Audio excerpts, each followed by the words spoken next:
कल किले के मामले में माइनॉरिटी डिफेंस कमेटी ने 133 लोगों का स्टे ऑर्डर लाया। आज जो है, जो बाकी लोग बचे थे उनके ताल्लुक से आज पिटीशन दाखिल की गई।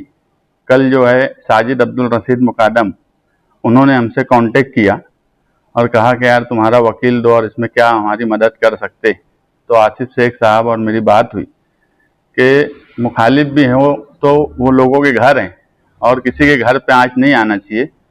और अल्लाह का करम हुआ कि आज उनको अभी 8:30 बजे हेयरिंग बोर्ड पे मैटर लगा और उनको भी सेम ऑर्डर किया गया। जो पीछे 133 लोगों के लिए था वही ऑर्डर इनके ऊपर भी लागू रहेगा।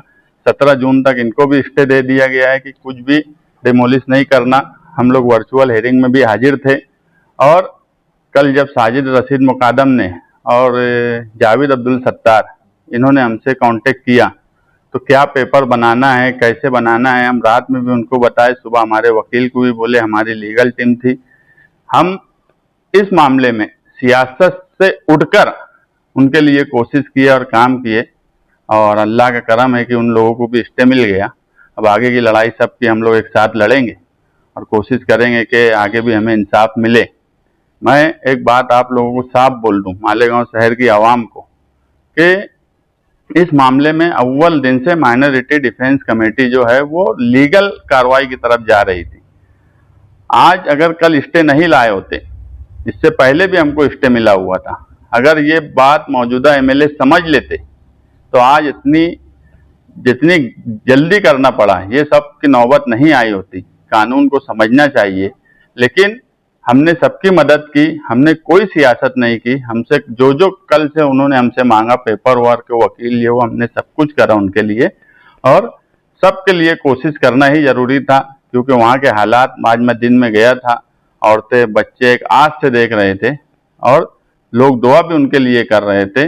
ये सच बात ये है कि जो ताकत लगी थी फिरका परस्तों की और सरकार जिस हिसाब से कार्रवाई की तरफ जाने के लिए थी, ये लोगों की दुआ का ही असर, कार्रवाई की तरफ जाने के लिए थी, ये लोगों की दुआ का ही असर है कि ये सब लोगों को भी स्टे मिल गया और पहले जो लोग थे उनको भी स्टे मिल गया। आप ये भी बोलो कि वकील ये एक दिन में ये कैसे पॉसिबल हो गया? ये देखिए, पहले से पिटीशन दाखिल था हमारा 133 लोगों का, ड्राफ्ट पूरा बना हुआ था। कोई और वकील के पास गए होते तो कोई भी एक दिन में करने की पोजीशन में नहीं रहता, कर ही नहीं सकते थे, मगर पूरा ड्राफ्ट बना था। हमारा ही एमपी वो वासी जो हैं उनका ही एसोसिएट पूरा काम किया। आज सुबह से वो लोग थे, क्लर्क से लेके वकील, सबसे मेरा मुसलसल कांटेक्ट था और उनका ही ड्राफ्ट बना हुआ। सिर्फ जो नए पिटिशनर थे वो नाम ऐड किए, इसीलिए फौरन वो पिटिशन तैयार हो गया और फौरन दाखिल भी हो गया। प्रोडक्शन लिया गया उस पर और प्रोडक्शन लेके मैटर को 8 बजे के टाइम पे कोर्ट ने टाइम दी थी, वो 8 बजे लगा। अगर पिटिशन पहले से तैयार नहीं होता तो कोई भी एक दिन में लगा नहीं सकता था।